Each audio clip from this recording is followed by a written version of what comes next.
guys, Assalamualaikum warahmatullahi wabarakatuh. Selamat datang kembali di Andrik Channel.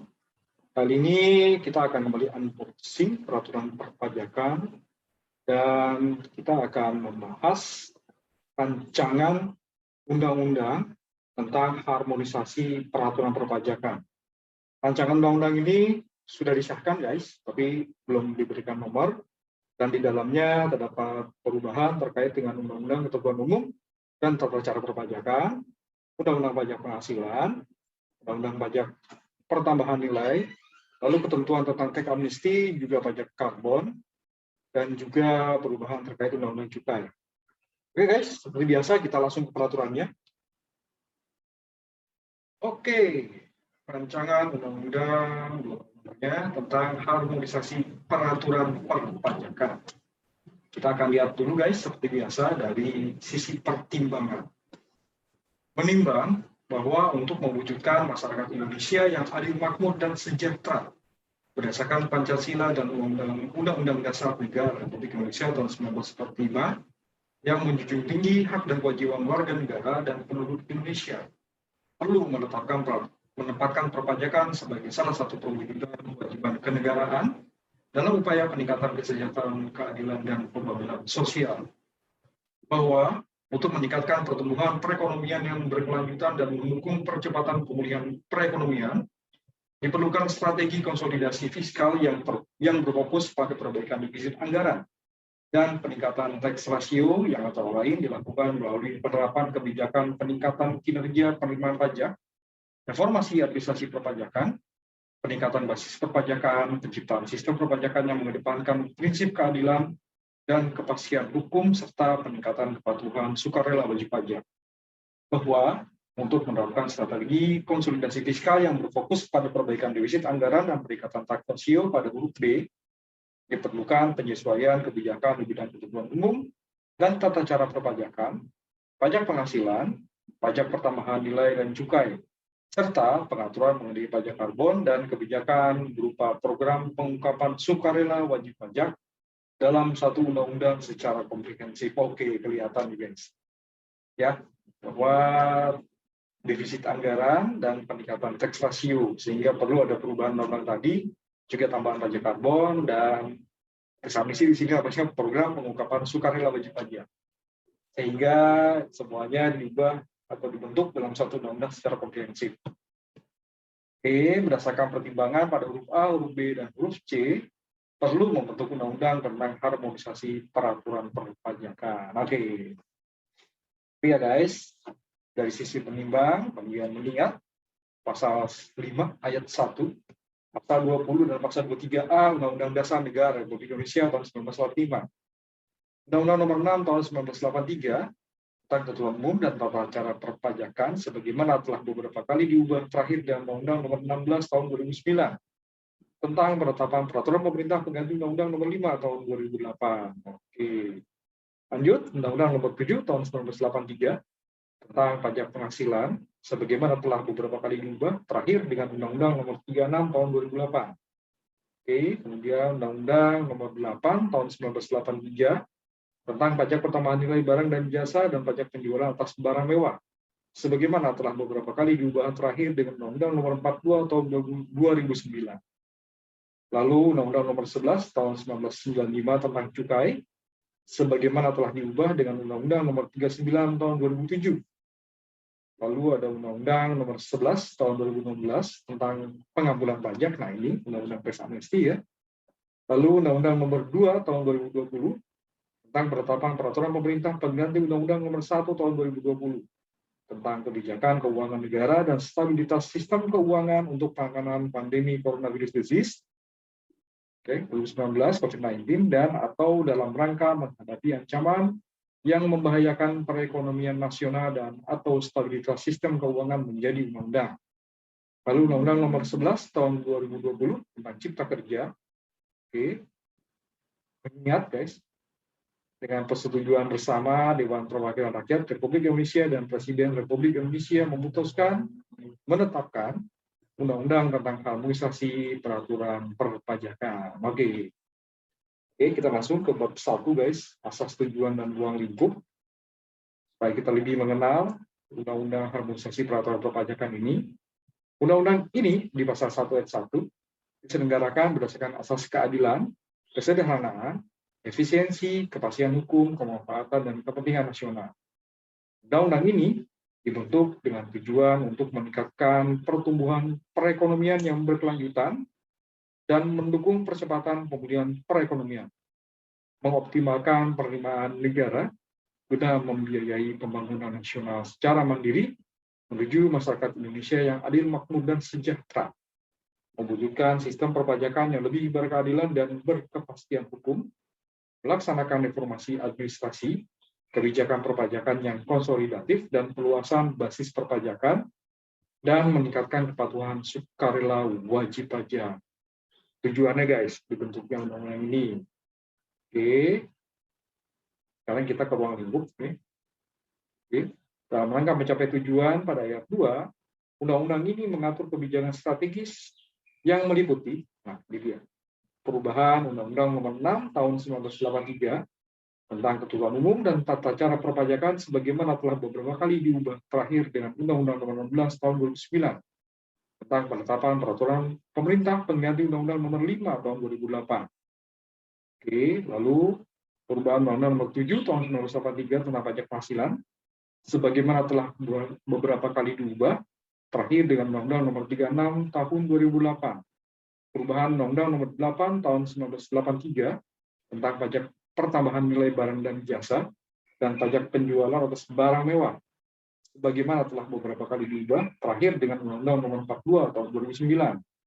Kemudian pengaturan mengenai program pengungkapan sukarela wajib pajak. Oke, ini yang umum disebut bahasa dalam berita-berita ya guys, itu adalah teks amnesti jilid 2 katanya. Oke. Kemudian juga pengaturan mengenai pajak karbon. Nah, ini dia. Terakhir ya, perubahan Undang-Undang Nomor 11 Tahun 1995 tentang cukai, sebagaimana telah berubah dengan Undang-Undang Nomor 39 Tahun 2007. Oke, kita lanjut ke bab 2 terkait dengan KUP, Ketentuan Umum dan Tata Cara Perpajakan. Hanya saja seperti biasa, kita akan lihatnya secara perbandingan. Oke. Beberapa ketentuan dalam Undang-Undang Nomor 6 Tahun 1983 tentang Ketentuan Umum dan Tata Cara Perpajakan yang telah beberapa kali diubah, terakhir dengan Undang-Undang Nomor 16 Tahun 2009, oke, diubah sebagai berikut.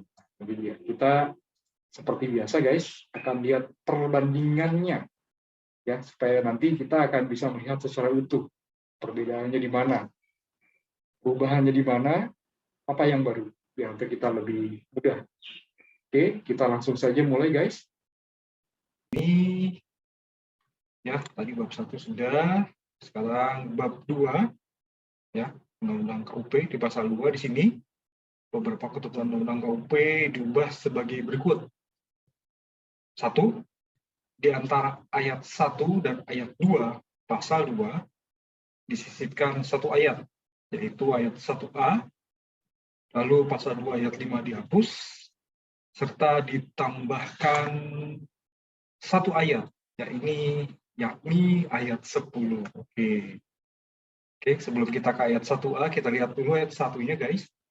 Setiap wajib pajak yang telah memenuhi persyaratan subjektif dan objektif sesuai dengan ketentuan peraturan perundang-undangan perpajakan, wajib mendaftarkan diri pada kantor Direktur Jenderal Pajak yang wilayah kerjanya meliputi tempat tinggal atau tempat kedudukan wajib pajak yang dan kepadanya diberikan nomor pokok wajib pajak NPWP.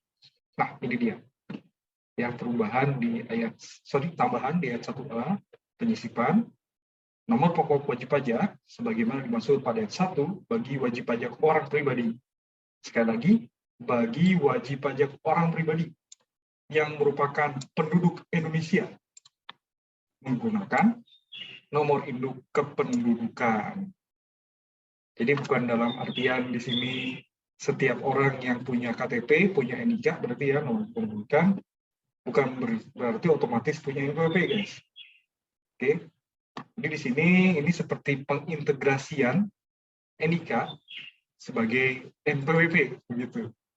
Ya, jadi nomor pokok wajib pajak bagi wajib pajak orang pribadi yang merupakan penduduk Indonesia menggunakan NIK, nomor induk kependudukan. Nah, di sini soalnya ada kata-kata setiap wajib pajak yang telah memenuhi persyaratan subjektif dan objektif. Jadi syarat ini dulu.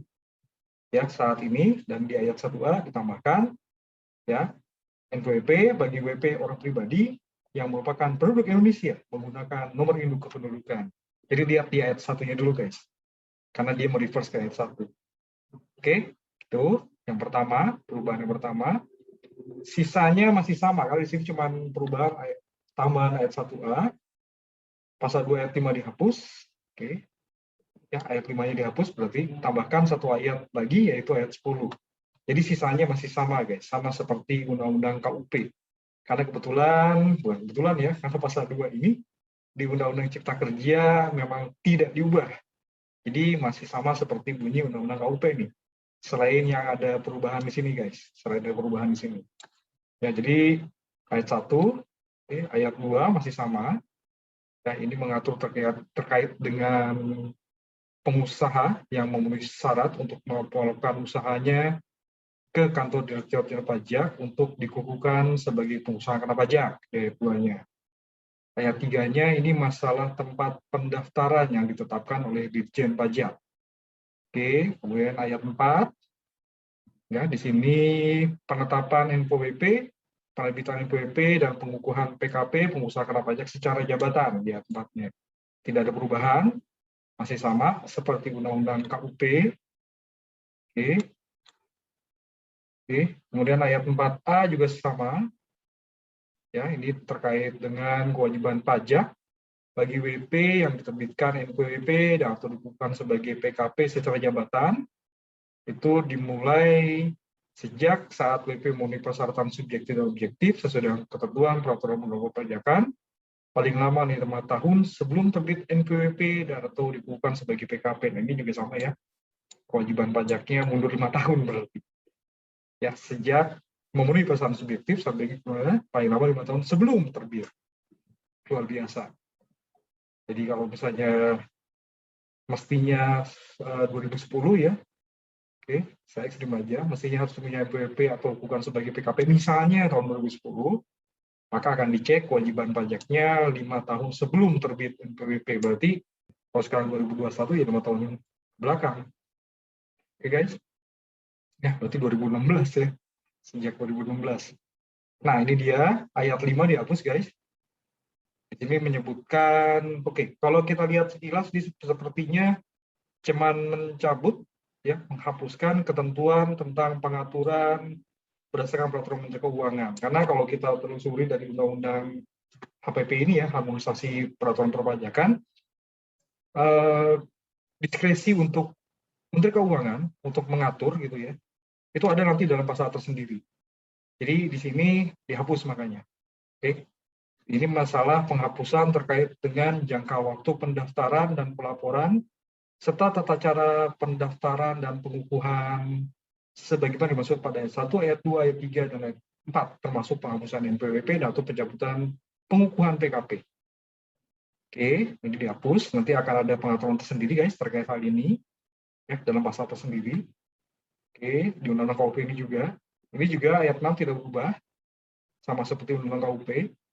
Penghapusan PWP dilakukan oleh Ditjen Pajak, nah ini dia, diajukan oleh permohonan penghapusan, wajib pajak badan likuidasi, ya, kemudian wajib pajak PUT memberikan kegiatan usaha dianggap perlu oleh Ditjen Pajak, sama tidak berubah. Ayat 7 juga begitu, tidak ada perubahan. Ditjen Pajak setelah melakukan pemeriksaan harus memberikan keputusan atas permohonan penghapusan NPWP dalam jangka waktu 6 bulan untuk wajib pajak umur pribadi atau 12 bulan untuk wajib pajak badan sejak tanggal permohonan diberi masa lengkap. Ayat 8 juga tidak ada perubahan guys, sama seperti Undang-Undang KUP. Ditjen Pajak karena jabatan atau atas permohonan WP dapat melakukan pencabutan pengukuhan PKP. Ayat 9 juga sama. Ditjen Pajak setelah melakukan pemeriksaan harus memberikan keputusan atas permohonan pencabutan pengukuhan PKP dalam jangka waktu 6 bulan sejak tanggal permohonan terima masa lengkap. Ini nggak berubah juga ya guys. Nah ini dia tambahan ayat 10. Di Undang-Undang KUP maupun Cipta Kerja, karena Cipta Kerja memang tidak mengubah pasal 2 ya guys di Undang-Undang KUP. Ayat 10 nih guys. Dalam rangka penggunaan nomor induk kependudukan, yang ini tadi ya, ayat 1A tadi guys, pasal 2 ayat 1A, Ya, ketentuan baru dalam rangka penggunaan NIK, nomor induk kependudukan sebagai NPWP.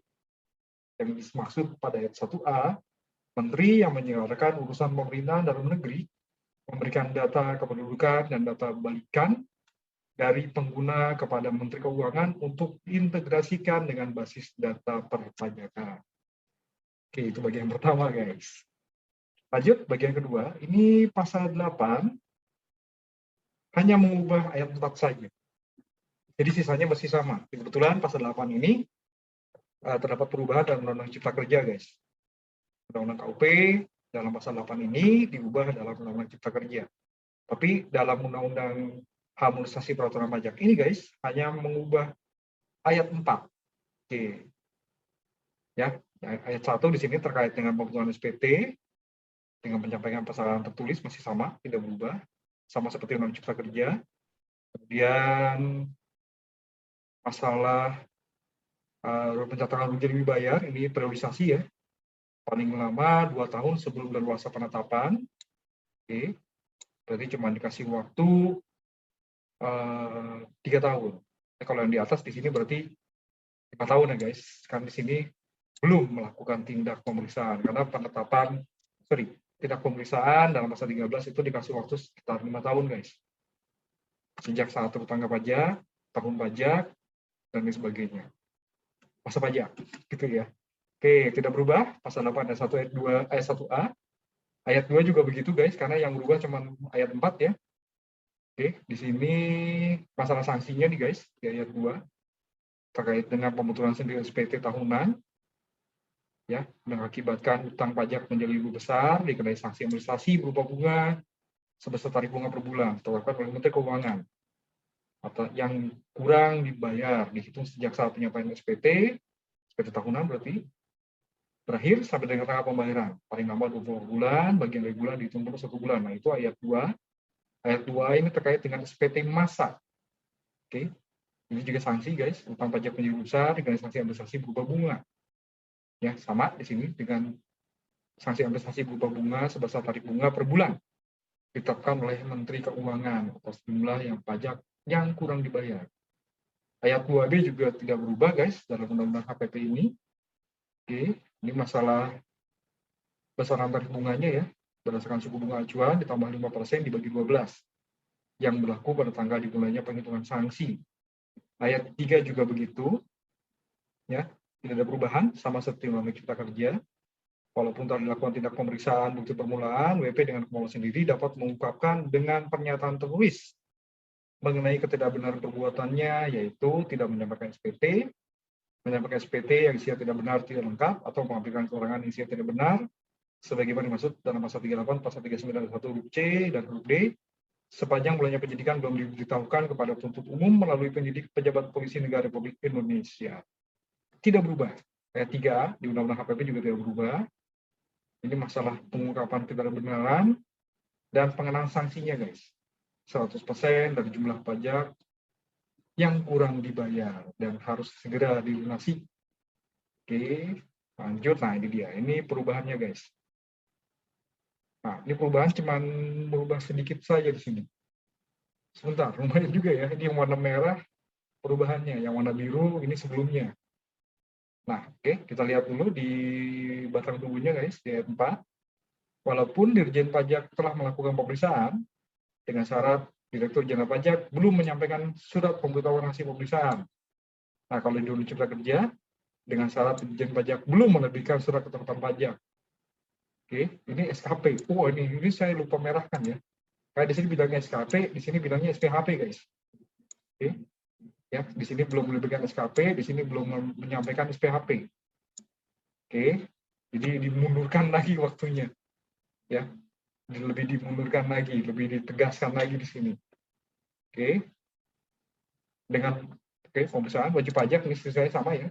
Wajib pajak dan kesadaran sendiri dapat mengungkapkan laporan tersendiri tentang ketidakbenaran pengisian surat pemberitahuan yang telah disampaikan sesuai dengan keadaan sebenarnya.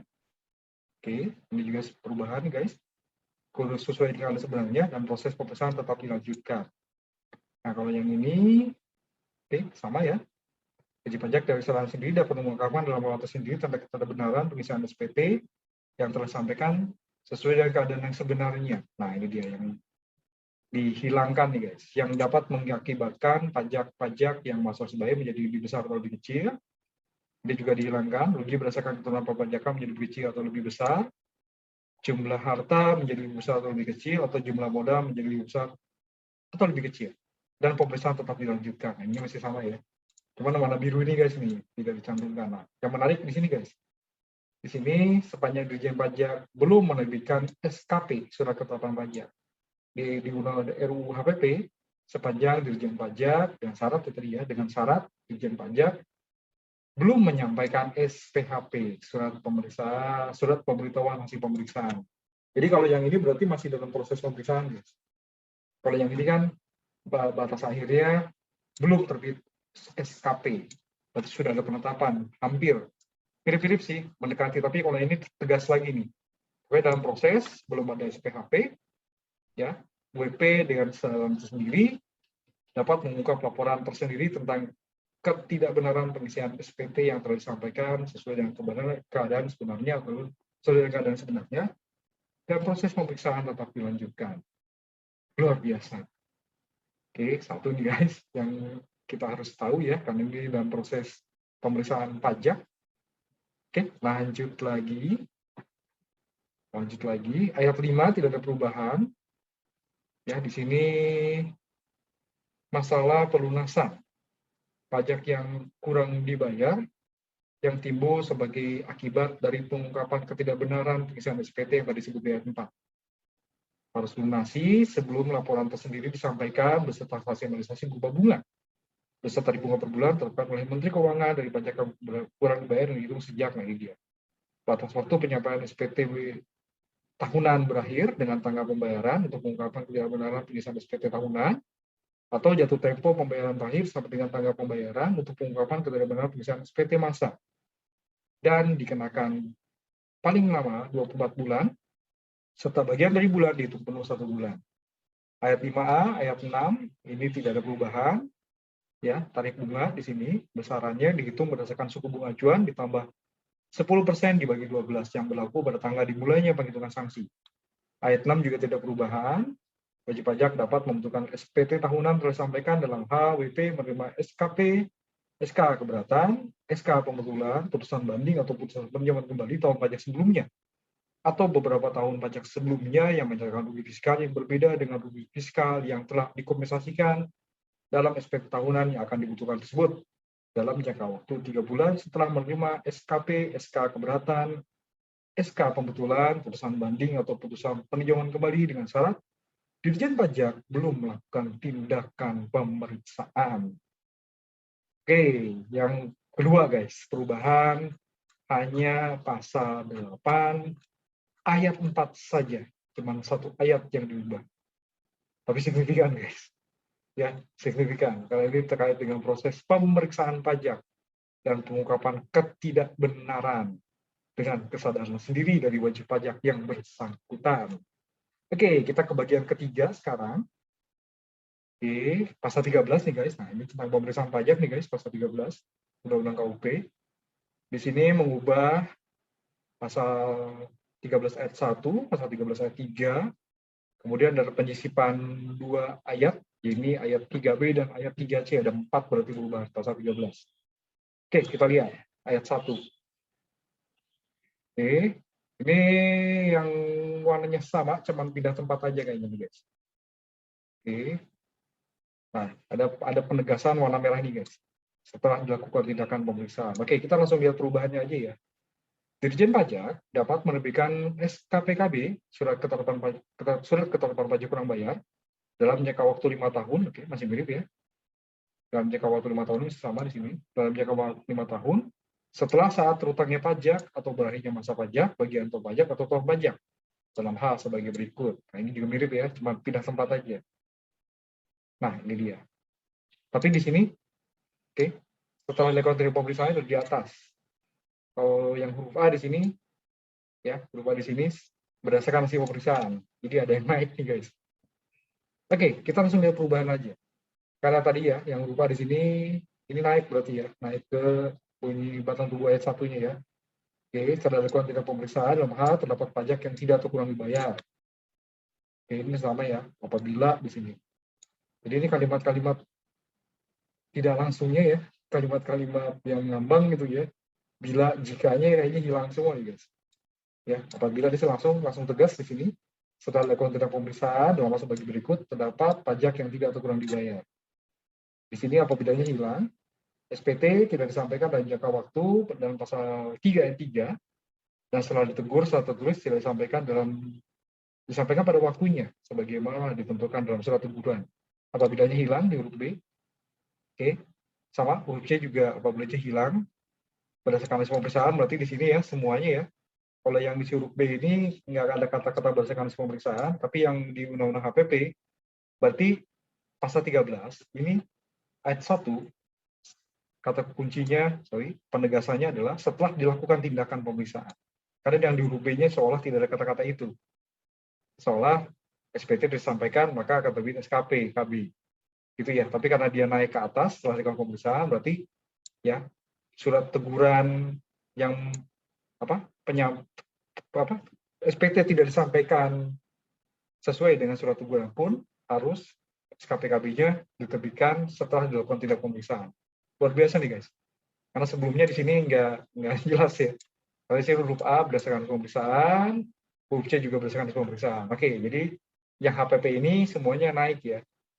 Bahwa untuk penerapan SKPKB di dalam pasal 13 ayat 1 Undang-Undang KUP ya, itu setelah dilakukan tindakan pemeriksaan. Oke, huruf B, huruf C, makanya di sini kata-kata apabila hilang ya, karena langsung pasti di sini. Terdapat pajak pertambahan nilai dan pajak penjualan atas barang mewah, ternyata tidak seharusnya dikompensasikan selisih lebih pajak, atau tidak seharusnya dengan tarif 0%. Masih sama sih, tapi kalimat ketidakpastian ini hilang, di sini langsung tegas terdapat gitu ya, bahwa pun harus lewat pemeriksaan.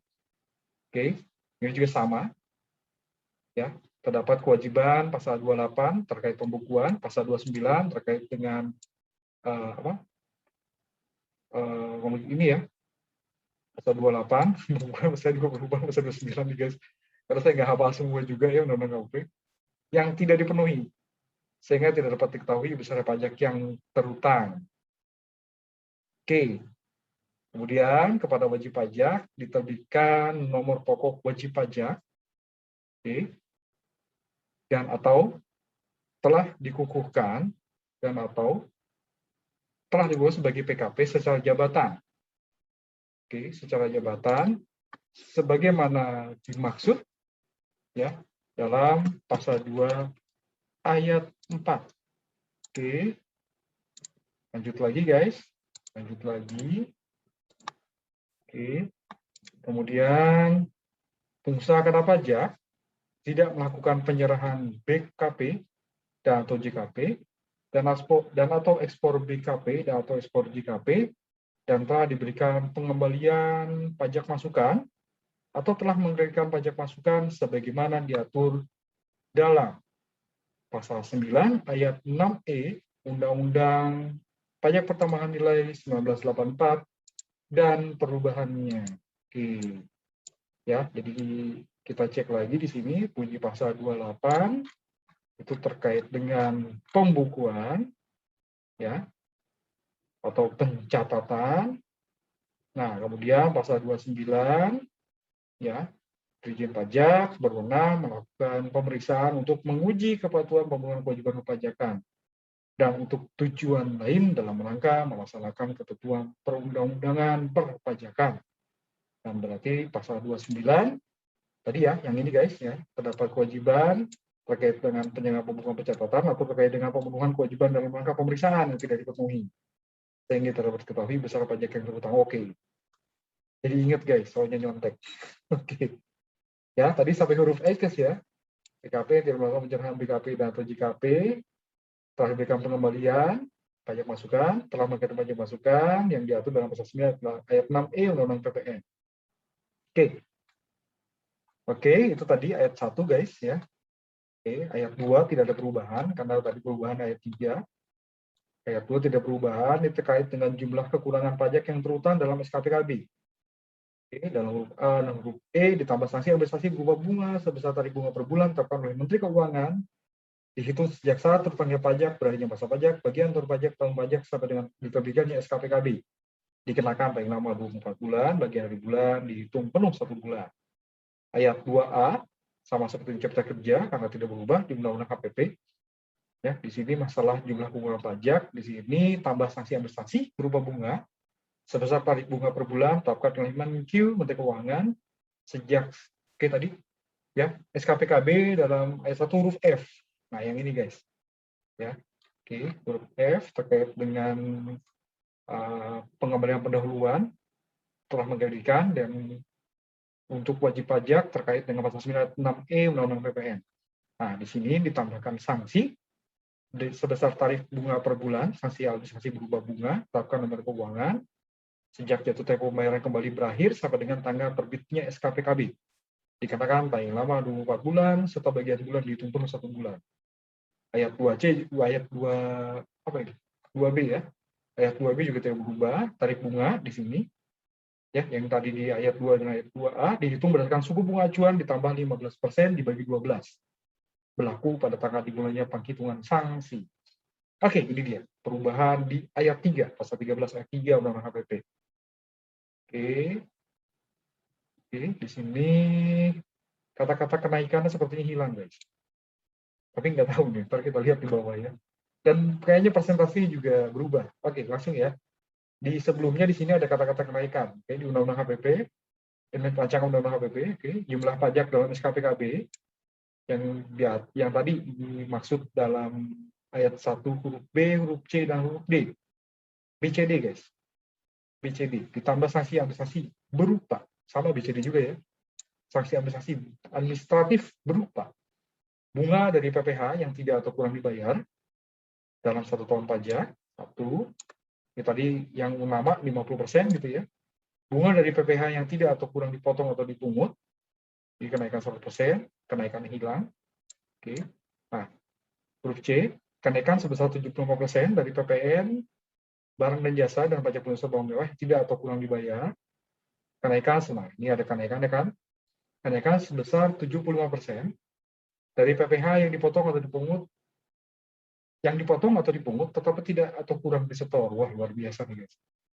Ya, jumlah dalam SKPKB sanksinya bunga dari PPh yang tidak kurang dibayar dalam setahun, bunga dari PPh tidak atau kurang dipotong atau dipungut, kenaikan sebesar 75% dari pajak pertambahan nilai barang dan jasa dan pajak penjualan barang mewah yang tidak atau kurang dibayar, atau kenaikan sebesar 75% dari PPh yang dipotong atau dipungut tetapi tidak atau kurang disetor.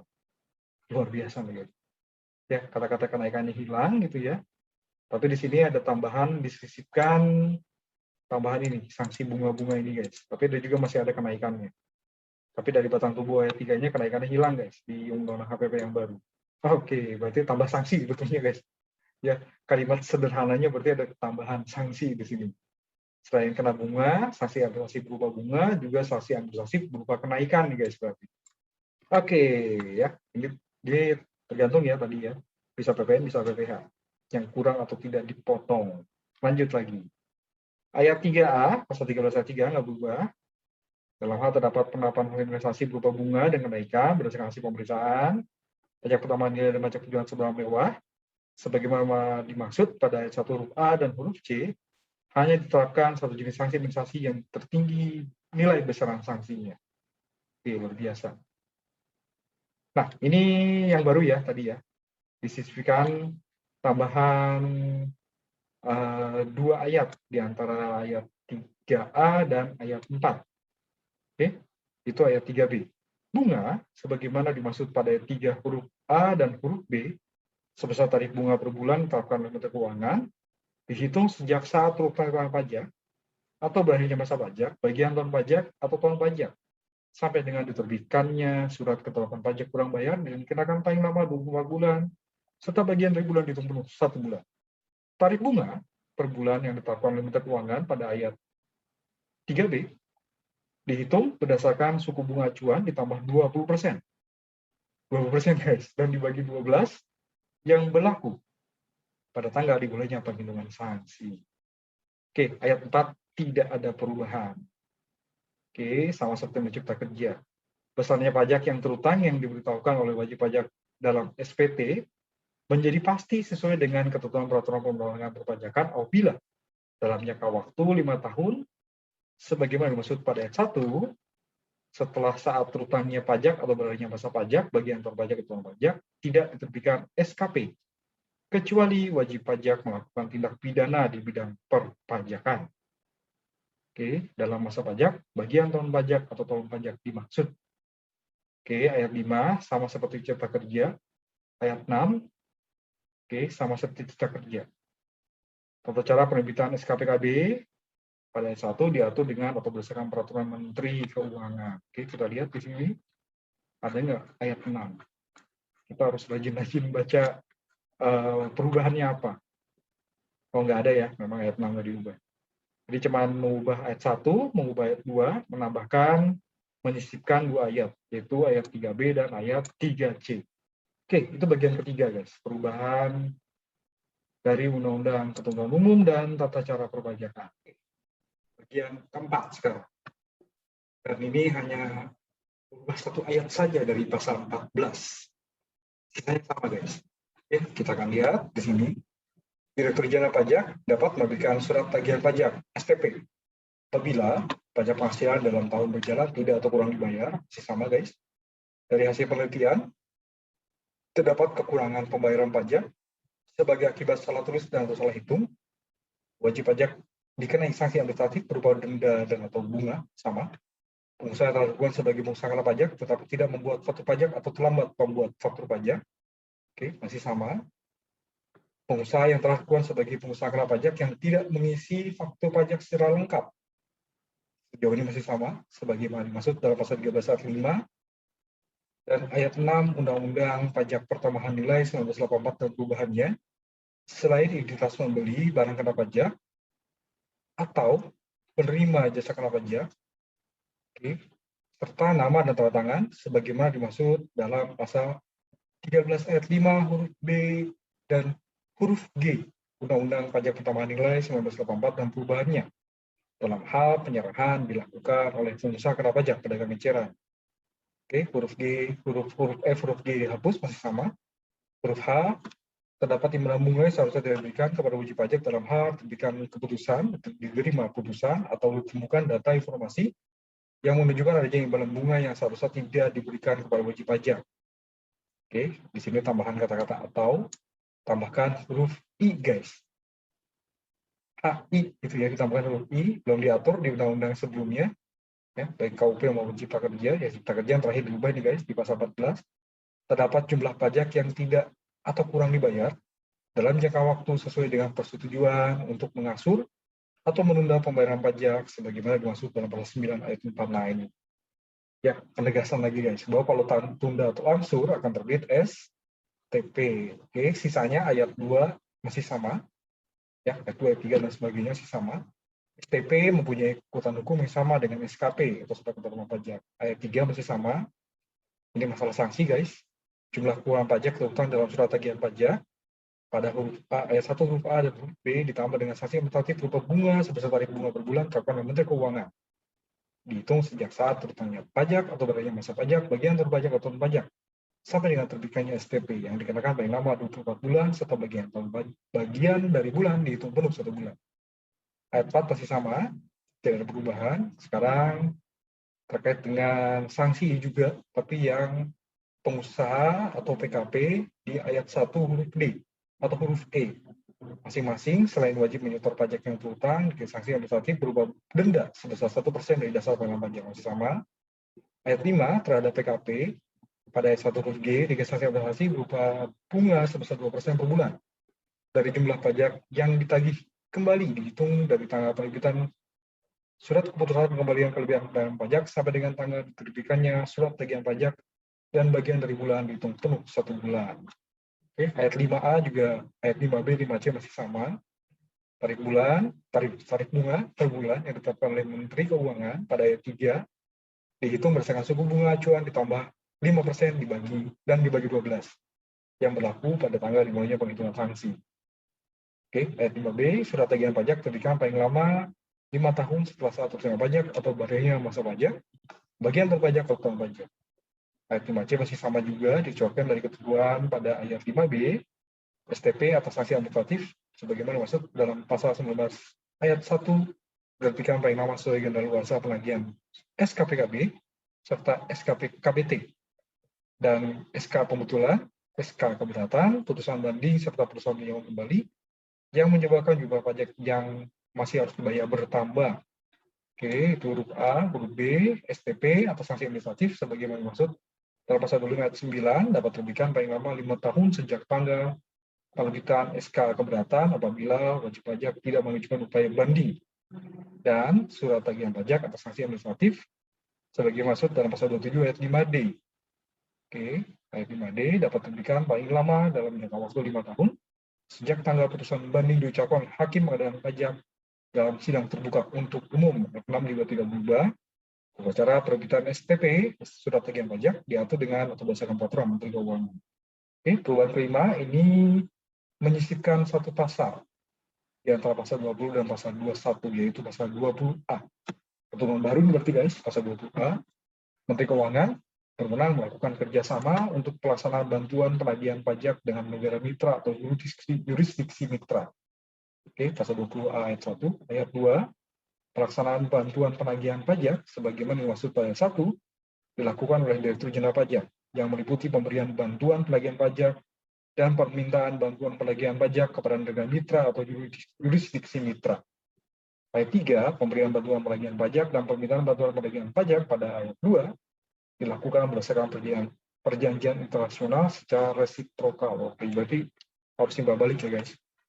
Oke, ayat 4, negara mitra atau jurisdiksi mitra pada 1 merupakan negara atau jurisdiksi yang terikat dengan pemerintah Indonesia dalam perjanjian internasional. Perjanjian internasional pada ayat 3 yang disebut ayat 5 ini guys, merupakan perjanjian bilateral atau multilateral yang mengatur kerjasama mengenai hal yang berkaitan dengan bantuan penagihan pajak meliputi P3B ya, persetujuan penghinaan pajak berganda, konvensi tentang bantuan administratif bersama di bidang perpajakan atau perjanjian bilateral atau multilateral lainnya. Bantuan penagihan pajak pada ayat 2 dapat dilakukan setelah diterima klaim pajak dari negara mitra atau jurisdiksi mitra. Klaim pajak pada ayat 6 merupakan instrumen legal dari negara mitra atau jurisdiksi mitra yang paling sedikit memuat nilai klaim pajak yang dimintakan bantuan penagihan dan identitas penanggung pajak atau atas klaim pajak. Ayat 8, klaim pajak pada ayat 7 merupakan dasar penagihan pajak yang dilaksanakan penagihan pajak dengan surat paksa sesuai dengan ketentuan peraturan perundang-undangan di bidang perpajakan yang berlaku mutatis mutandis dengan ketentuan penagihan pajak yang berlaku dengan mitra atau jurisdiksi mitra. Ayat 9, hasil penagihan pajak atas klaim pajak dari negara mitra atau jurisdiksi mitra ditambung dalam rekening pemerintah lainnya sebelum dikirim ke negara mitra atau jurisdiksi mitra. Nah, ini dia. Yang perubahan ayat 6, ini signifikan ya guys, terkait dengan pasal 25, berarti ini pengajuan keberatan nih guys. Ya, pasal 25 pengajuan keberatan, di sini mengubah pasal 25 ayat 9 dan pasal 25 ayat 10. Oke.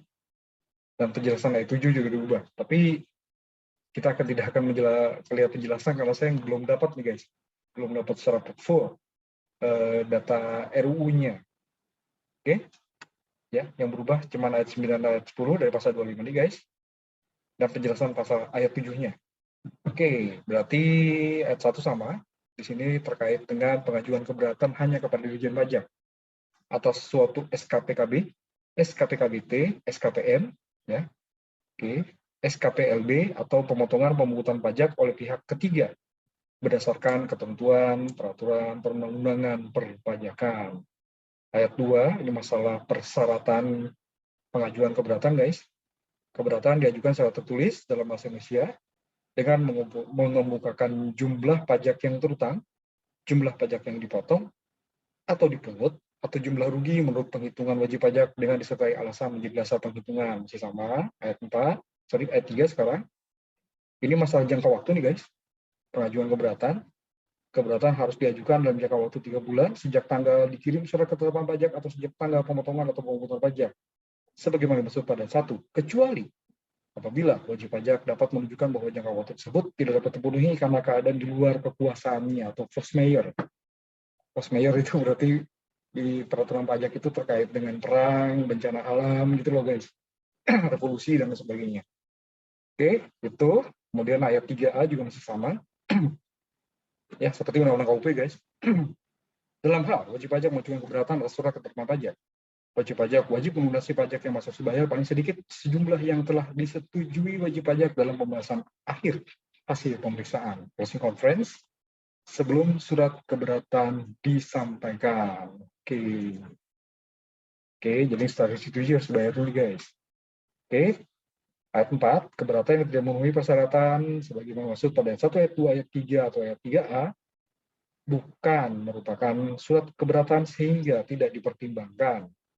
Ayat 5 juga sama seperti undang-undang KUP, tanda penerimaan surat keberatan yang diberikan oleh pegawai Direktorat Jenderal Pajak yang ditunjuk untuk menerima surat keberatan atau tanda pengiriman surat keberatan melalui pos dengan bukti pengiriman surat atau melalui cara lain yang diatur dengan atau berdasarkan peraturan Menteri Keuangan menjadi tanda bukti penerimaan surat keberatan. Ayat 6, tidak ada perubahan juga. Apabila diminta oleh wajib pajak untuk keperluan pengajuan keberatan, Dirjen Pajak wajib memberikan keterangan secara tertulis hal-hal yang menjadi dasar pengenaan pajak, penghitungan rugi, atau pemotongan atau pemungutan pajak. Ayat 7 masih sama. Dalam hal wajib pajak mengajukan keberatan, jangka waktu pelunasan pajak sebagaimana maksud dalam pasal 9 ayat 3 atau ayat 3A atas jumlah pajak yang belum dibayar pada saat pengajuan keberatan. Oke, yang belum dibayar berarti yang tidak disetujui nih guys ya. Oke, tertangguh sampai dengan 1 bulan sejak tanggal penerbitan surat keputusan keberatan.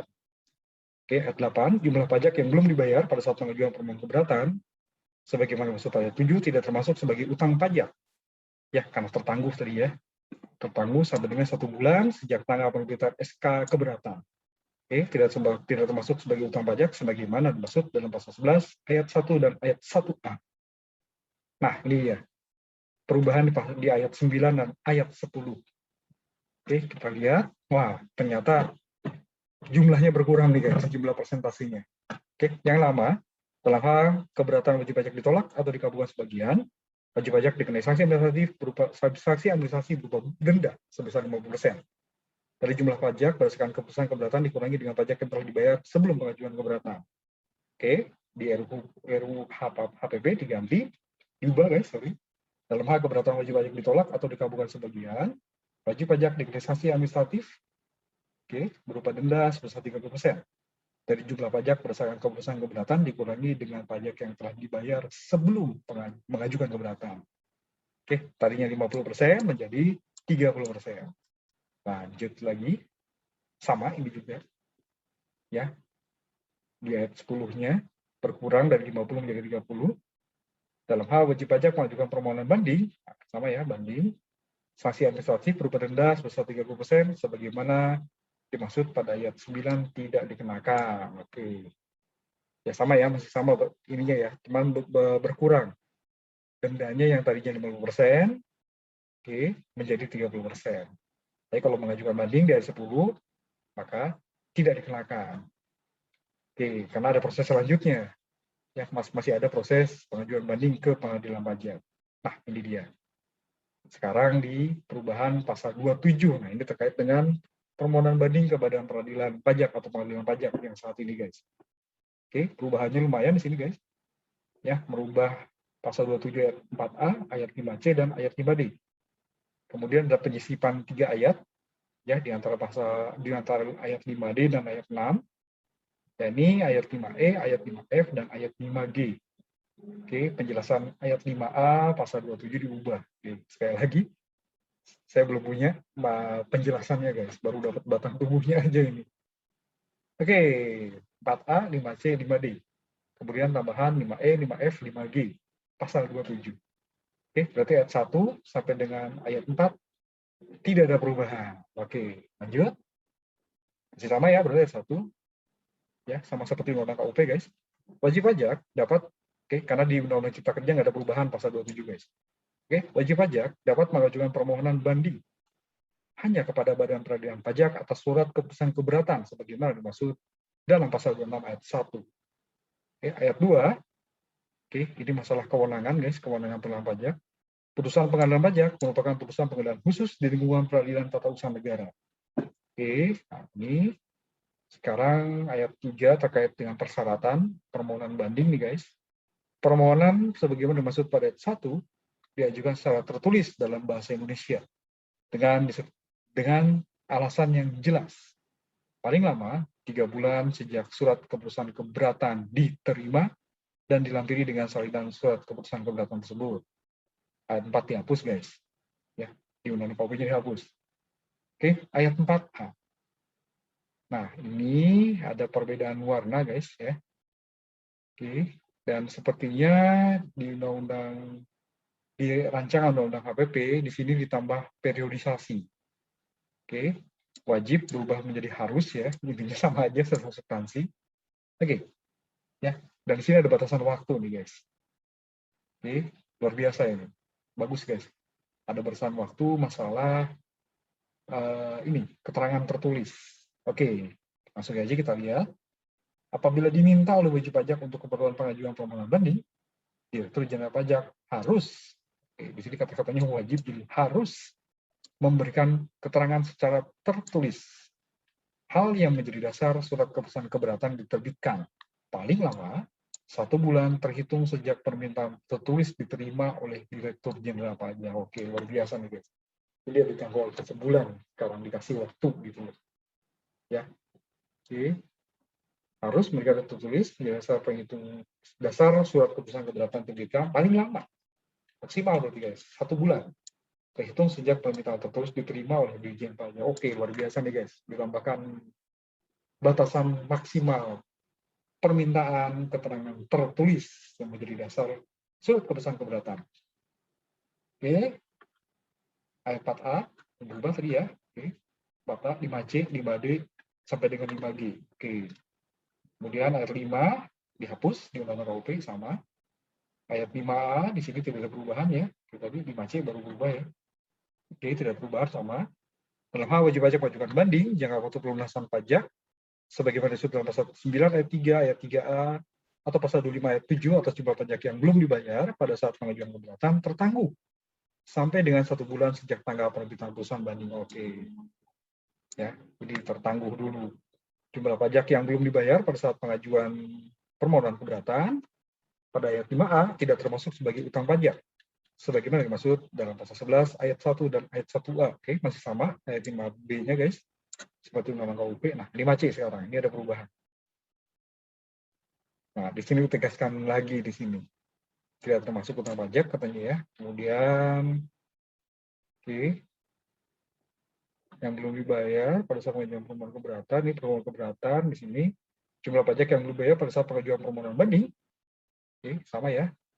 Di sini kan belum merupakan utang pajak terutang sampai dengan putusan. Di sini tidak termasuk karena memang mestinya memang utang pajak kata-katanya guys. Oke, jumlah pajak yang belum dibayar pada saat pengajuan permohonan banding tidak termasuk sebagai utang pajak sebagaimana dimaksud dalam pasal 11 ayat 1 dan ayat 1A sampai dengan putusan banding diterbitkan. Oke. Ya. Lebih masuk nih guys. Karena memang reverse-nya pasal 11 semua nih guys. Utang pajak gitu ya. Oke, lanjut ayat 5D, perubahan juga. Nah, ini dia. Ini berkurang nih guys. Denda ya, bila banding ditolak atau dikabulkan sebagian, denda yang dari 100% berkurang menjadi 60%. Oke, kita lihat ayat 5D. Dalam hal permohonan banding ditolak atau dikabulkan sebagian, wajib pajak dikenai sanksi administratif berupa denda sebesar 60%. Dari jumlah pajak berdasarkan putusan banding dikurangi dengan pembayaran pajak yang telah dibayar sebelum mengajukan keberatan. Oke, nah 5E sampai dengan 5G ini ketentuan baru guys. Tadi disisihkan ya, ayat 5E sampai dengan ayat 5G. Oke, dalam hal wajib pajak atau Direktur Jenderal Pajak mengajukan permohonan peninjauan kembali, pelaksanaan putusan pengadilan pajak tidak ditangguhkan atau dihentikan. Oke, luar biasa nih guys. Ya, jadi walaupun meminta permohonan peninjauan kembali, pelaksanaan putusan pengadilan ke Mahkamah Agung berarti ya, tidak ditangguhkan atau dihentikan pelaksanaan putusan pengadilan pajaknya, guys. Oke, ayat 5F, dalam hal putusan peninjauan kembali yang menyebabkan jumlah pajak yang harus dibayar bertambah, ya, sanksinya sama ya, dikenakan sanksi administratif berupa denda sebesar 60% dari jumlah pajak dari jumlah pajak berdasarkan putusan peninjauan kembali dikurangi dengan pembayaran pajak yang telah dibayar sebelum mengajukan keberatan. Surat tagihan pajak atas sanksi administratif sebagaimana dimaksud pada ayat 5F diterbitkan paling lama 2 tahun sejak tanggal diterima putusan peninjauan kembali dari Ditjen Pajak. Oke, ini seperti dua mata pisau ya guys ya. Tergantung di sini sudut pandang mana dulu nih. Jika dikabulkan berarti menguntungkan si wajib pajak. Bila ternyata ditolak berarti Ditjen Pajak di sini bisa langsung eksekusi ya. Kalau ternyata ada permohonan peninjauan kembali terhadap pelaksanaan putusan pengadilan pajak. Nah, di sini tidak dapat ditangguhkan eksekusinya guys. Putusan pengadilan pajaknya tidak dapat ditangguhkan. Oke, luar biasa nih guys. Oke, kemudian ada penyisipan satu pasal di antara pasal 27B dan pasal 28. Oke, ini terkait dengan prosedur persetujuan bersama. Nah, oke, kita lihat saja guys, ketentuan baru pasal 27C. Direktur Jenderal Pajak berwenang melaksanakan prosedur persetujuan bersama untuk mencegah atau menyelesaikan permasalahan yang timbul dalam penerapan persetujuan penghindaran pajak berganda. Oke, ayat 2 sekarang. Prosedur persetujuan bersama pada ayat 1 dapat diajukan oleh wajib pajak dalam negeri, Dirjen Pajak, Direktur Jenderal Pajak, pejabat berwenang negara mitra atau yurisdiksi mitra, persetujuan penghindaran pajak berganda, atau warga negara Indonesia melalui Dirjen Pajak terkait perlakuan diskriminatif di negara mitra atau yurisdiksi mitra persetujuan penghindaran pajak berganda yang bertentangan dengan ketentuan mengenai non-diskriminasi sesuai dengan ketentuan dan pasal 1 sebagaimana diatur dalam persetujuan penghindaran pajak berganda. Oke, ayat 3, permintaan pelaksanaan prosedur persetujuan bersama sebagaimana dimaksud pada ayat 2 huruf A, huruf B, dan huruf C dapat diajukan bersamaan dengan permohonan wajib pajak dalam negeri untuk mengajukan keberatan sebagaimana dimaksud dalam pasal 25, mengajukan permohonan banding sebagaimana dimaksud dalam pasal 27, atau mengajukan pengurangan pembatalan surat ketentuan pajak yang tidak benar sebagaimana dimaksud dalam pasal 36 ayat 1 huruf B.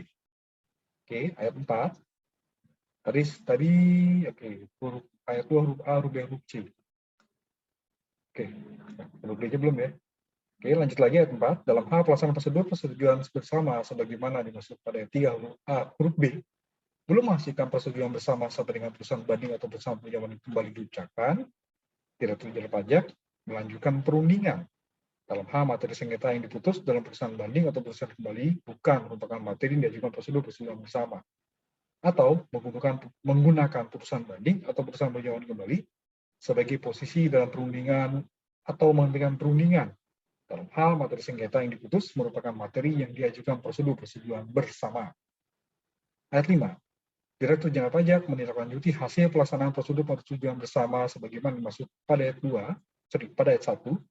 dengan menerbitkan surat keputusan tentang persetujuan bersama. Surat keputusan tentang persetujuan bersama sebagaimana dimaksud pada ayat 5 termasuk dasar pengembalian pajak sebagaimana dimaksud dalam pasal 11 ayat 1A atau dasar penagihan pajak sebagaimana dimaksud dalam pasal 18. Oke, itu perubahan ke-8.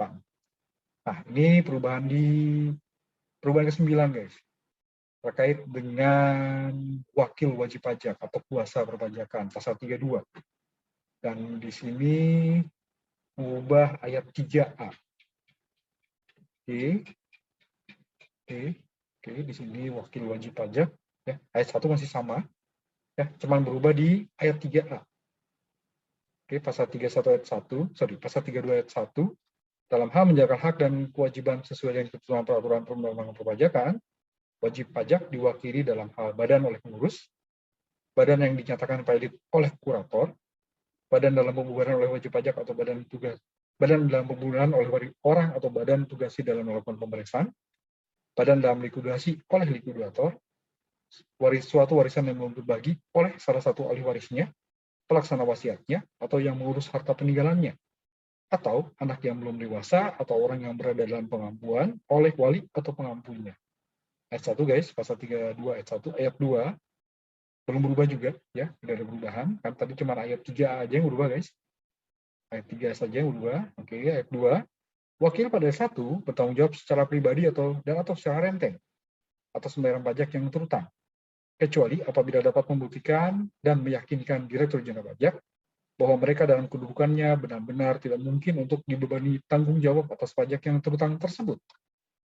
Ayat 3, orang pribadi atau badan dapat menunjuk seorang kuasa dengan surat kuasa khusus untuk menjalankan hak atau memenuhi kewajiban sesuai dengan ketentuan peraturan perundang-undangan perpajakan. Nah, ayat 3A di sini berubah, guys. Oke, ini tentang persyaratan seorang kuasa. Oke, langsung saja perubahannya, guys, yang warna merah di RUU HPP. Seorang kuasa yang ditunjuk sebagaimana dimaksud pada 3 harus mempunyai kompetensi tertentu dalam aspek perpajakan, kecuali kuasa yang ditunjuk merupakan suami, istri, atau keluarga saudara, atau semenda sampai dengan derajat kedua. Oke. Ya, di sini diatur dalam peraturan menteri, di sini langsung di sini harus punya kompetensi, ya, kecuali kuasa tersebut adalah suami, istri, atau keluarga saudara, atau semenda dalam sampai dengan derajat kedua. Berarti kalau misalnya kakek gitu ya, derajat kedua berarti sampai cucu nih, bisa jadi kuasa.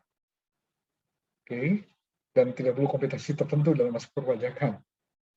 Oke, ayat 4, tidak masuk dalam pengertian pengurus, termasuk dalam pengertian pengurus pada ayat 1 huruf A adalah orang yang nyata-nyata mempunyai wewenang ikut menentukan kebijaksanaan atau mengambil keputusan dalam menjalankan perusahaan. Ayat 4 tidak berubah, pasal 32, guys. Oke, lanjut. Di perubahan ke-10, ada penyisipan pasal 32A di antara pasal 32 dan pasal 33. Oke, ini ketentuan baru, guys. Ya, penyisipan satu pasal. Menteri Keuangan menunjuk pihak lain untuk melakukan pemotongan, pemungutan, penyetoran, atau pelaporan pajak sesuai dengan ketentuan peraturan perundang-undangan. Pihak lain pada ayat 1 merupakan pihak yang terlibat langsung atau memfasilitasi transaksi antar pihak yang bertransaksi. Penetapan penagihan, oke, ayat 2 tadi, ayat 3 sekarang, penetapan penagihan upaya hukum dan pengenaan sanksi terhadap wajib pajak sebagaimana diatur dalam peraturan perundang-undangan di bidang perpajakan berlaku secara mutatis mutandis terhadap pihak lain sebagaimana dimaksud pada ayat 2. Oke. Luar biasa nih, guys. Oke, subjek paling dekat bisa jadi di sini, guys. Terlibat langsung maupun memfasilitasi antar pihak bertransaksi. Luar biasa nih, guys. Oke, terkait dengan pemotongan, pemungutan, penyetoran, pelaporan pajak. Oke, dalam hal pihak lain pada ayat 2, ayat 4 sekarang, guys, merupakan penyelenggara sistem elektronik, selain dikenai sanksi sebagaimana dimaksud pada ayat 3, terhadap penyelenggara sistem elektronik dimaksud dapat dikenai sanksi berupa pemutusan akses setelah diberikan teguran. Luar biasa nih, guys. Oke, lanjut lagi ayat 5. Dalam hal pihak lain, pada ayat 4 telah melakukan pemotongan, pemungutan, penyetoran, atau pelaporan sesuai dengan ketentuan peraturan perundang-undangan setelah diberikan teguran, terhadap pihak lain tidak dikenai sanksi pemutusan akses. Dalam hal pihak lain, sebagaimana maksud pada ayat 4 telah melakukan pemotongan, pemungutan, penyetoran, atau pelaporan sesuai dengan ketentuan peraturan perundang-undangan setelah dilakukan pemutusan akses, terhadap pihak lain dilakukan normalisasi akses kembali. Wah, ini luar biasa nih, guys, keberakannya, guys. Ya, menunjuk pihak lain untuk melakukan pemotongan, pemungutan, penyetoran, pelaporan pajak. Pihak lain di sini terlibat langsung atau memfasilitasi transaksi. Ya, A, D. C-nya misalnya marketplace. Gimana tuh? Ya, nggak ada PPN nih. Ya, berarti si marketplace-nya, kita tunggu aja, guys, peraturan pelaksanaannya di sini. Ya, bagaimana terkait dengan penunjukan ini, guys. Oke, pasal berapa tadi? 32A ya, tahun baru. Oke, tadi sudah sampai ke ayat 6. Ayat 7, Menteri yang menyelenggarakan urusan pemerintah di bidang komunikasi dan informatika berwenang melakukan pemutusan akses sebagaimana dimaksud pada ayat 4 dan melakukan normalisasi akses sebagaimana dimaksud pada ayat 6 berdasarkan permintaan Menteri Keuangan. Jadi memang ini arahnya ke e-commerce ya. Ya, transaksi melalui sistem elektronik di sini arahnya seperti ke sana nih, guys. Ya, penyelenggara sistem elektronik soalnya langsung menyebutnya nih. Oke, luar biasa. Ayat 32A tadi ya. Oke, perubahan 10, sekarang perubahan 11. Ini hanya merubah ayat 3 dari pasal 34.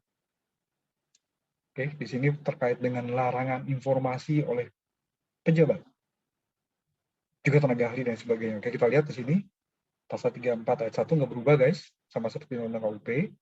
Setiap pejabat dilarang memberitahukan kepada pihak lain segala sesuatu yang diketahui atau diberitahukan kepadanya oleh wajib pajak dalam rangka jabatan atau pekerjaannya untuk menyerahkan ketentuan peraturan perundang-undangan perpajakan. Ayat 2 sama nggak berubah, larangan pada ayat 1 berlaku juga terhadap tenaga ahli yang ditunjuk oleh Ditjen Pajak untuk membantu dalam pelaksanaan ketentuan peraturan perundang-undangan perpajakan. Ayat 2 nggak berubah, dikecualikan dari ketentuan pada ayat 1 dan ayat 2 adalah pejabat dan tenaga ahli yang bertindak sebagai saksi atau saksi ahli dalam sidang pengadilan. Atau huruf B, pejabat dan atau tenaga ahli yang ditetapkan Menteri Keuangan untuk memberikan keterangan kepada pejabat lembaga negara atau instansi pemerintah yang berwenang melakukan pemeriksaan dalam bidang keuangan negara. Nah, ini berubah nih guys kayaknya guys. Ya, ini tadinya Menteri. Oke, untuk kepentingan negara, Menteri Keuangan berwenang memberi izin tertulis. Nah, karena kita lihat di sini, ya sama untuk kepentingan negara. Oh, cuma berubah tempat aja ya. Oke, kita lihat langsung perubahannya guys di ayat 3 dari pasal 34 ini. Untuk kepentingan negara, dalam rangka penyidikan, penuntutan, atau dalam rangka mengadakan kerjasama dengan lembaga negara, instansi pemerintah, badan hukum dibentuk melalui undang-undang atau peraturan pemerintah, atau pihak lain. Jadi ditambah nih guys, ditambah. Siapa-siapa saja di sini. Menteri Keuangan berwenang memberikan izin tertulis kepada pejabat sebagaimana dimaksud pada 1 dan tenaga ahli sebagaimana dimaksud pada 2 supaya memberikan keterangan atau memperlihatkan bukti tertulis dari atau tentang wajib pajak kepada pihak yang ditunjuk. Oke, tambahan yang merah ini guys. Tambahan yang merah ini. Oke, ayat 4, ayat 5 tidak berubah. Oke, untuk kepentingan pemeriksaan di pengadilan dalam rangka perkara pidana perdata atas permintaan hakim sesuai dengan hukum acara pidana dan hukum acara perdata, Menteri Keuangan dapat memberikan izin tertulis kepada pejabat pada ayat 1, tenaga ahli pada ayat 2, untuk memberikan dan memperlihatkan bukti tertulis dan keterangan wajib pajak yang ada padanya. Ayat 5 masih sama, ya, nggak berubah juga. Permintaan hakim pada ayat 4 harus menyebutkan nama tersangka atau nama tergugat, keterangan yang diminta, serta kaitan antara perkara pidana atau perdata yang bersangkutan dengan keterangan yang diminta. Oke, lanjut. Perubahan 12, guys. Di sini ketentuan pasal 40 berubah. Oke. Kayaknya mirip ya. Cuman tambahin angka 10 aja kayaknya. Oke, tindak pidana di bidang perpajakan tidak dilakukan penuntutan setelah lampau waktu 10, bukan kurung 10 tahun. Oke, sejak saat terutangnya pajak, berakhirnya masa pajak, berakhirnya bagian tahun pajak, atau berakhirnya tahun pajak yang bersangkutan. Oke, itu perubahan ke-12, guys. Lanjut lagi, guys. Sekarang perubahan ke-13. Di sini hanya mengubah ayat 2, pasal 43A, dan ada sisipan ayat 1A. Oke, ayat 1-nya tidak berubah. Direktur Jenderal Pajak berdasarkan informasi data laporan dan pengaduan berwenang melakukan pemeriksaan bukti permulaan.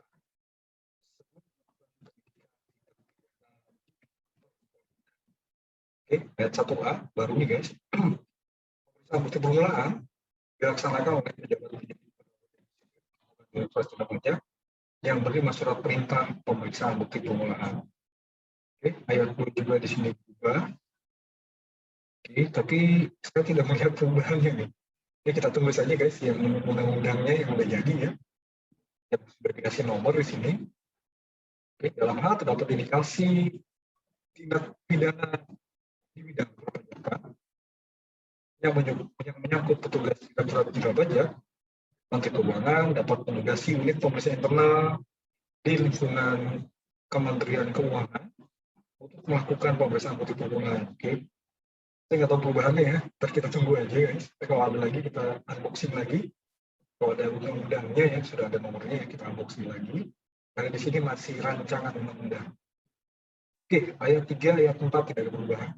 Apabila dari bukti permulaan ditemukan unsur tindak pidana korupsi, pegawai Direktorat Jenderal Pajak yang bersangkutan wajib diproses menurut ketentuan hukum tindak pidana korupsi. Oke, ayat 4, secara pemeriksaan tersebut diatur dengan Oke, kemudian perubahan dari ayat 2 dan ayat 3 pasal 44. Perubahan ke-14 nih guys. Oke, pasal 44 ayat 1 masih sama.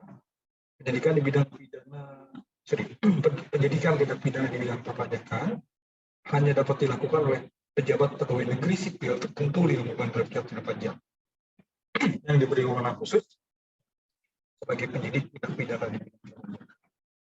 Nah, ini kalau melihat secara sekilas, ini ada tambahan di sini huruf J kalau nggak salah. Signifikan nih guys huruf J. Ya, ini masih mirip-mirip guys yang ya, kita ambil huruf J tadi ramalan. Oke, kita langsung lihat saja di RUU KPP. Wewenang penyidik pada ayat 1 menerima, mencari, mengumpulkan, dan meneliti keterangan atau laporan berkenaan dengan tindak pidana di bidang perpajakan agar keterangan atau laporan tersebut menjadi lebih lengkap dan jelas. Sama huruf B, meneliti, mencari, mengumpulkan keterangan oleh orang pribadi atau badan tentang kebenaran perbuatan dilakukan sehubungan dengan tindak pidana di bidang perpajakan. Sama huruf C, meminta keterangan dan bahan bukti dari orang pribadi atau badan sehubungan dengan tindak pidana di bidang perpajakan. Masih sama huruf D, memeriksa buku catatan dan dokumen lain berkenaan dengan tindak pidana di bidang perpajakan. Masih sama huruf E, nah ini ada tambahan ya, ditambahkan kata-kata berupa dan ada bukti lain di sini. Oke, huruf E, melakukan penggeledahan untuk mendapatkan barang bukti berupa. Di sini barang bukti langsung pembukuan, jadi ada barang bukti berupa pembukuan, pencatatan, dan dokumen lain. Oke, nah di sini serta barang bukti lain yang diduga terkait dengan tindak pidana di bidang perpajakan dan atau baru sama lagi ya, melakukan penyitaan terhadap barang bukti tersebut. Oke, huruf F sepertinya tidak meminta bantuan kepada ahli dalam rangka pelaksanaan tugas penyidikan tindak pidana di bidang perpajakan. Huruf G, menyuruh berhenti dan atau melarang seseorang meninggalkan ruangan atau tempat pada saat pemeriksaan sedang berlangsung dan memeriksa identitas orang, benda, atau dokumen yang dibawa. Huruf H, memotret seseorang yang berkaitan dengan tindak pidana di bidang perpajakan. Masih sama. Huruf I, memanggil orang untuk didengar keterangannya dan diperiksa sebagai tersangka atau saksi. Masih sama. Nah, huruf J ya, tambahan. Nah, huruf J Undang-Undang KUP turun ke bawah, guys. Jadi huruf K di Undang-Undang HPP, RUU HPP. Huruf J, nah ini signifikan. D, melakukan pemblokiran harta kekayaan milik tersangka sesuai dengan ketentuan peraturan perundang-undangan atau penyitaan harta kekayaan milik tersangka sesuai dengan undang-undang yang mengatur mengenai hukum acara pidana, termasuk tetapi tidak terbatas dengan adanya izin ketua pengadilan negeri setempat. Oke, huruf K di Undang-Undang KUP tadi huruf J guys. Ini menghentikan penyidikan dan atau melakukan, nah huruf L tadinya huruf K guys di Undang-Undang. Huruf L melakukan tindakan lain yang perlu untuk kelancaran penyidikan tindak pidana di bidang perpajakan menurut ketentuan peraturan perundang-undangan. Oke. Dan nah ini juga sama ya. Tadi perubahan ayat 2 ayat 3. Tapi yang ayat 3 sih nggak lihat ada perubahan nih. Oke. Penyidik sebagaimana dimaksud pada ayat 1 memberitahukan dimulainya penyidikan dan menyampaikan hasil penyidikannya kepada penuntut umum melalui penyidik pejabat kepolisian negara Republik Indonesia sesuai dengan ketentuan yang diatur dalam Undang-Undang Hukum Acara Pidana. Nah, ini kita tunggu lagi nih guys. Karena di butir ke-14 ini dibilang diubah ayat 3, tapi dari RUU HPP yang saya terima ini sepertinya ada perubahan. Ya, mudah-mudahan cuma salah kopas aja nih guys. Oke, nanti kita tunggu aja Undang-Undang HPP yang sudah dikasih nomor guys. Oke, ayat 4 tidak ada perubahan sama satu dengan KUP dalam rangka pelaksanaan kewenangan penyidikan sebagaimana dimaksud pada ayat 1, penyidik dapat meminta bantuan aparat penegak hukum lain. Nah, pasal 44A diubah nih guys. Oke, Berubah ya. Ini sepertinya lebih di breakdown di sini guys. Ya, penghentian penyidikan di breakdown di RUU HPP. Penyidik, oke, kita lihat di pasal 44A, sebagaimana dimaksud dalam pasal 44 ayat 1, menghentikan penyidikan sebagaimana dimaksud dalam pasal 44 ayat 2 huruf K. Dalam hal, oke, oh karena tadinya huruf J ya, oke, di sini jalan dalam huruf K, oke, dalam hal wajib pajak melakukan pengungkapan ketidakbenaran perbuatan sebagaimana diatur dalam pasal 8 ayat 3. Kalau ditambah nih ya, tidak terdapat cukup bukti, oke, masih sama, tidak terdapat cukup bukti, oke. Kemudian di sini peristiwa tersebut bukan merupakan tindak pidana di bidang perpajakan, oke, sama ya, bukan merupakan, oke. Kemudian ini mestinya batal demi hukum ya, ya, demi hukum gitu kan, tahu nih, saya nggak paham juga nih, demi hukum, mestinya batal demi hukum gitu ya. Oke, kita lihat saja di undang-undang yang baru ya, di undang-undang yang udah ada nomornya guys. Oke, lanjut perubahan ke-16. Di sini mengubah ayat 2 dan ayat 3 pasal 44B. Kemudian penyisipan ayat, ya ini ayat 2A, ayat 2B, dan ayat 2C. Oke, ayat 1 masih sama seperti Undang-Undang Cipta Kerja. Untuk kepentingan penerimaan negara, atas permintaan Menteri Keuangan, Jaksa Agung dapat menghentikan penyidikan tindak pidana di bidang perpajakan. Paling lama dalam jangka waktu 6 bulan sejak tanggal surat permintaan. Oke, ini juga sama sepertinya guys, ayat 2, lebih di breakdown lagi, kita langsung lihat aja perubahannya. Penghentian penyidikan tindak pidana di bidang perpajakan sebagaimana dimaksud pada ayat 1 hanya dilakukan setelah wajib pajak atau tersangka melunasi kerugian, sama ya, melunasi kerugian pada pendapatan negara. Ini lebih di breakdown nih guys, lebih detail. Oke. Penghentian penyidikan tindak pidana di bidang perpajakan pada ayat 1 hanya dilakukan setelah wajib pajak atau tersangka melunasi kerugian pada pendapatan negara sebagaimana dimaksud dalam pasal 38 ditambah dengan sanksi administratif berupa denda sebesar 1 kali jumlah kerugian pada pendapatan negara. Oke, hanya dilakukan setelah wajib pajak atau tersangka melunasi kerugian pada pendapatan negara sebagaimana dimaksud dalam pasal 39 ditambah dengan sanksi administratif berupa denda sebesar 3 kali jumlah kerugian pada pendapatan negara. Atau penghentian penyidikan tindak pidana di bidang perpajakan hanya dilakukan setelah wajib pajak atau tersangka melunasi jumlah pajak dalam faktur pajak, bukti penghutang pajak, bukti pemotongan pajak, atau bukti setoran pajak sebagaimana dimaksud dalam pasal 39A, ditambah dengan sanksi administratif berupa denda sebesar 4 kali jumlah pajak dalam faktur pajak, bukti pemotongan pajak, bukti pemotongan pajak, atau bukti setoran pajak. Luar biasa guys, 400% berarti. Oke, berhenti kalau syaratnya ini guys. Oke, itu perubahan di ayat 2. Oke. Kemudian ada penyisipan ayat ya, sampai dari ayat 2A sampai dengan ayat 2C, dan ayat 3 juga berubah. Oke, ayat 2A itu ketentuan baru karena disisipkan dalam hal perkara pidana telah dilimpahkan pengadilan, terdakwa tetap dapat melunasi kerugian pada pendapatan negara ditambah dengan sanksi administratif sebagaimana dimaksud pada ayat 2 huruf A atau huruf B.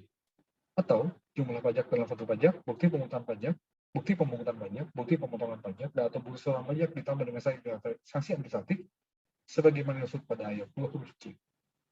Pelunasan sebagaimana dimaksud pada ayat 2A menjadi pertimbangan untuk dituntut tanpa disertai penjatuhan pidana penjara. Memang intinya kalau pidana pajak itu kan yang penting uang kembali ke negara atau ada pembayaran plus sanksi. Oke. Tapi di sini kata-katanya dapat loh. Nah, menjadi ya, nggak ada kata dapat ya. Pelunasan sebagaimana dimaksud pada ayat 2A menjadi pertimbangan untuk dituntut tanpa disertai penjatuhan pidana penjara. Oke.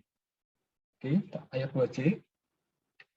Dalam hal pembayaran dilakukan oleh pajak, tersangka atau terdakwa pada tahap penyidikan, sampai dengan persidangan belum memenuhi jumlah sebagai maksud pada ayat 2, atas pembayaran tersebut dapat diperhitungkan sebagai pembayaran pidana denda yang dibebankan kepada terdakwa.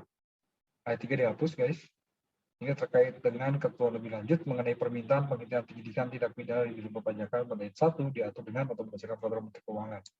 Ya karena memang biasanya, nanti kita lihat ya, karena ada pasal khusus terkait dengan diskresi berdasarkan peraturan Menteri Keuangan ini, guys. Oke, kemudian ada penyisipan 2 pasal di sini, pasal 44C dan pasal 44D. Ini di antara pasal 44B dan pasal 45. Pasal 44C, ketentuan baru, ayat 1, pidana denda pada dalam pasal 39 dan pasal 39A tidak dapat digantikan dengan pidana kurungan dan wajib dibayar oleh terpidana. Luar biasa nih guys. Jadi kalau terpasang badan tetap harus bayar. Oke, luar biasa nih guys. Saya ulangi lagi guys, pasal 44C ayat 1, pidana denda sebagaimana dimaksud dalam pasal 39 dan pasal 39A tidak dapat digantikan dengan pidana kurungan dan wajib dibayar oleh terpidana. Oke, ayat 2-nya. Dalam hal terpidana tidak membayar pidana denda sebagaimana dimaksud pada ayat 1, paling lama 1 bulan sesudah putusan pengadilan yang telah memperoleh kekuatan hukum tetap, jaksa melakukan penyitaan dan pelelangan terhadap harta kekayaan terpidana untuk membayar pidana denda tersebut menurut ketentuan peraturan perundang-undangan. Ayat 3, dalam hal dilakukan penelusuran dan penyitaan harta kekayaan, terpidana orang tidak memiliki harta kekayaan yang mencukupi untuk membayar pidana denda, dapat dipidana dengan pidana penjara yang lamanya tidak melebihi pidana penjara yang diputus. Oke. Pasal 4D, ketentuan baru juga, dalam hal terdakwa telah dipanggil secara sah dan tidak hadir di sidang pengadilan tanpa alasan yang sah, perkara tindak pidana di bidang perpajakan tetap dapat diperiksa dan diputus tanpa kehadiran terdakwa. Dalam hal terdakwa pada ayat 1 hadir pada sidang sebelum putusan dijatuhkan, terdakwa wajib diperiksa dan segala keterangan saksi dan surat yang dibacakan dalam sidang sebelumnya dianggap sebagai diucapkan dalam sidang. Oke, luar biasa nih guys. Oke ya, ini perubahan di butir ke-17. Oke, lanjut ke 18. Ini hanya menambahkan bab guys. Di antara bab 9 dan bab 10 disisipkan satu bab yakni bab 9A, pendelegasian kewenangan. Dan kemudian perubahan ke-19 di antara pasal 44D dan pasal 45 disisipkan satu pasal, yaitu pasal 44E. Oke, ketentuan baru pasal 44E. Nah, ini dia. Ketentuan lebih lanjut mengenai pemberian data dalam rangka integrasi basis data kependudukan dengan basis data perpajakan sebagaimana dimaksud dalam pasal 2 ayat 10. Yang tadi ya guys, pasal 2 ayat 10 diatur dengan berdasarkan peraturan pemerintah. Oh, ini peraturan pemerintah nih guys. Ya. Pemberian data dalam rangka integrasi basis data kependudukan dengan basis data perpajakan diatur dengan berdasarkan peraturan pemerintah. Nah, ayat 2 pasal 44I ketentuan lebih lanjut mengenai jangka waktu pendaftaran dan pelaporan serta tata cara pendaftaran dan pengukuhan sebagaimana dimaksud dalam pasal 2 ayat 1, ayat 2, ayat 3 dan ayat 4.